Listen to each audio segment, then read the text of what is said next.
I remember when I was running away from social media and internet. I was trying my best to run away from social media and internet. I did not want to do anything with the internet and social media. How could I? I was working 9 hours per day, 5 to 6 days per week, 1.5 to 2 hours traveling to work and back home. That's 11 hours per day, up to 66 hours per week. Missing out the most precious time with my kids.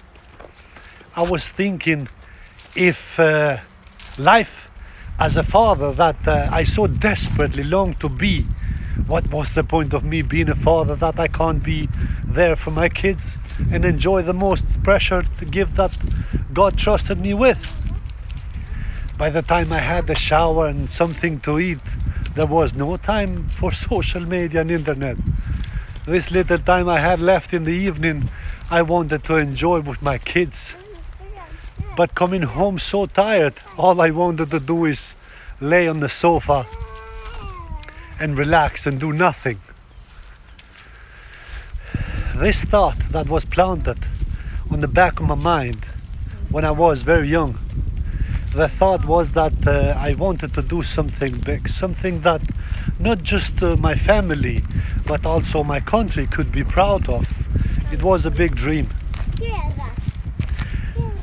This thought that was running in my subconscious mind without me being conscious of my actions. Because when you want something different from what you have, and you don't know what, but you still keep thinking about it. And I was thinking and appreciating how good God has been to me. I have a wife to die for. I have been married 6 years. For the past 6 years, I never left the house without my wife coming to the door to wish me a good day and kiss me goodbye. We have 2 beautiful, adorable and very healthy children. Nice apartment, nice car, living a normal life, like most people. So I wanted more.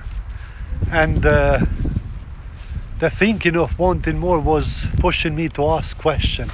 Why some people seem to have everything, nice houses, nice cars, going to the most exotic places around the world, living the life of meaning and fulfillment, and not stuck in one place 9 to 5. So I kept asking, what can I do so I can have all of that too and more? And if not, why not? I had to do something about that. But what I was going to do, I did not have a clue whatsoever. The one thing I knew is that I can't be living like a hamster on the wheel any longer. I was feeling so confused. I knew I wanted more from life, but how to get there, had no idea. The most that I wanted was to spend more time with my kids. Never having enough time to be there for my kids, I was missing out the most precious times with my kids. That was the thought that was occupying my daily thinking. Never having enough freedom to do and go where I want and be with people that I want to, and never having the time and freedom to go where you want to go. And how could I? I was doing the same thing every day, going to a job that I don't like, just doing it for the money so I can provide for my family. The thinking continued, I was missing out the most precious moment on my kids' lives. How could I change that? Where do I start? How do I ask for help? I don't even know what exactly I want. How am I supposed to be a good example to my kids? How was I supposed to educate them and motivate them to do more in life than I have done?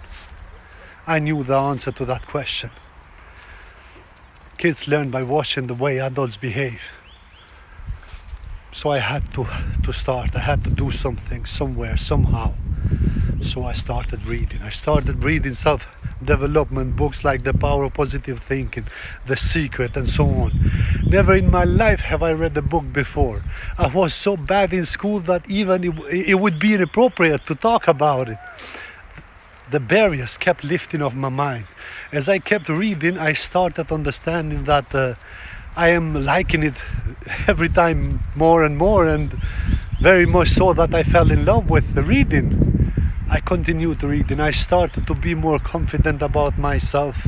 I was talking a little different, behaving a little different, and I wanted to tell the whole world about my reading. I felt like Christopher Columbus discovered America. I was feeling this sense of pride within myself. I started to get so confident that within the first 2 books that I read, I increased my hourly rate by 3 francs 50. And from there on, I started prophesying my own future.